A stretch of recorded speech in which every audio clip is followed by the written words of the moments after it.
So, are you a doctor? Yes, I am a doctor. No, I'm not a doctor. So, are you a teacher? Yes, I'm a teacher. No, I'm not a teacher. Is he a teacher? Yes, he is a teacher. No, he isn't a teacher.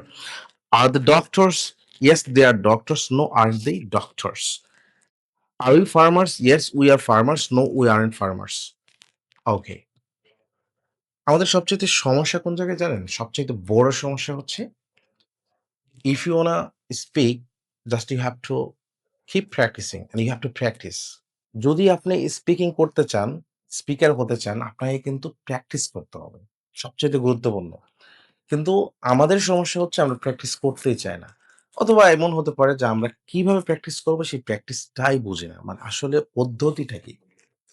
So এমনভাবে practice করতে হবে যাতে আপনি communication করার যে উপায়গুলা so সবগুলা আয়ত্ত করতে পারেন। আচ্ছা, কমিউনিকেশন করার উপায়টা কি? কমিউনিকেশন করার উপায় হচ্ছে প্রশ্ন করা।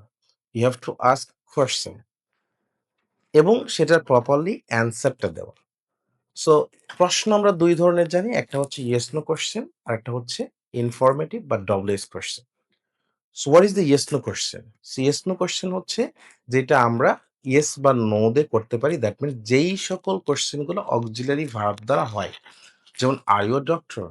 Do you eat? Do verb, হ্যাঁ? বা can you play? Do, be, have বা যেটা দেই হোক। যখন অক্সিলারি ভার্ব দ্বারা হয় তখন সেটাকে বলা হচ্ছে কি? ইয়েস নো কোয়েশ্চেন এবং সেগুলো আমরা ইয়েস অথবা নো দিয়ে অ্যান্সার করি। যেমন are you a teacher? Yes I am a teacher.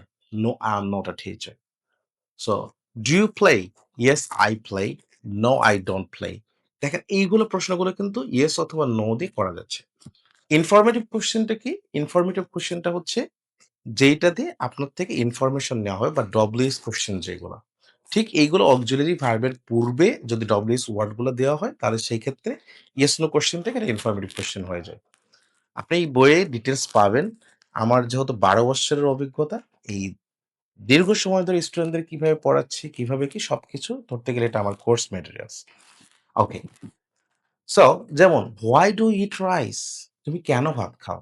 তাহলে এটা আপনি কিন্তু yes I eat rice, no I don't eat rice বললে কিন্তু হবে না। সো কি বলতে হবে?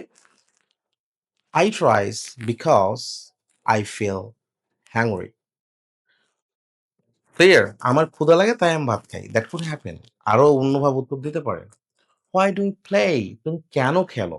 When do you play? তুমি কখন খেলো? So I play at evening or in the morning. আমি সকালে খেলি অথবা in the afternoon আমি বিকেলে খেলি। Where do you go? তুমি কোথায় যাও? Yes I go, no I don't go এটা বলা যাচ্ছে না। তাহলে বলতে হবে কি? Yes I went or I go to market. Okay? So I go to market এভাবে বলতে হচ্ছে। তাহলে সেই ক্ষেত্রে যেটা হচ্ছে আপনাকে ১ম কমিউনিকেশনটা শেখার জন্য আপনাকে বেস্ট করে কোয়েশ্চেন শিখতে হবে। সো কোয়েশ্চেন শিখাটা খুবই গুরুত্বপূর্ণ। সো আপনি চাইলে কিন্তু এই বইটা কিনতে পারবেন এবং এখানে কিন্তু বেস্ট করে একটা মানুষের কিভাবে স্পিকিং এ আয়ত্ত করবে এবং দখল নিয়ে আসবে। So that would be just very easy for a people or for a man. সে যেকোনো পেশায় হতে পারে। সো আশা করি ক্লিয়ার। আমাদের কনসেপ্ট গুলো আগে ক্লিয়ার করতে হবে যে কেন আমরা প্র্যাকটিস করতে পারছি না, কিভাবে প্র্যাকটিস করব সেই উপায়গুলো পাচ্ছি না। সব উপায়গুলোই কিন্তু আমাদের বইয়ে পাবেন এবং এছাড়া আমাদের আরো রেগুলার ভিডিওস পেতে আমাদের সাথে থাকুন। আসসালামু আলাইকুম ওয়া রাহমাতুল্লাহ।